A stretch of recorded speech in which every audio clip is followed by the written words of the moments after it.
Bir tomchi yog' ishlatmasdan atigi 10 daqiqada xolodilnikda bor narsalardan shunaqangi mazali nonushta tayyorlaymizki. Xullas, birinchi bo'lib lavashni videoda ko'rsatilgandek qilib kesib olib, bir chetga olib qo'yamiz. Boshqa idishga tuxum chaqamiz, sut qo'shib, ozgina tuz solib, bir xil holga kelgungacha yaxshilab aralashtiramiz. Endi esa qizigandan keyin bir tomchi yog' ham solinmagan tovaga to'g'rab olingan lavash solib, tuxumli massani quyamiz. Keyin esa xolodilnikda topiladigan pomidor, bulg'or qalampiri va sosiskani solib, eng oxirida qirg'ichdan o'tkazilgan sir solamiz. Aytib o'tishim joizki, bulg'or qalampiri sosiylar qanaqadir o'zgacha ta'm hosil bo'ladi va odamning ishtahasini juda ham ochadi. Sirni solganimizdan keyin ustini 10 daqiqaga yopib qo'yamiz.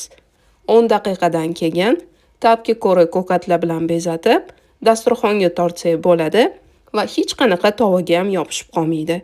Shunaqangi zo'r chiqadi.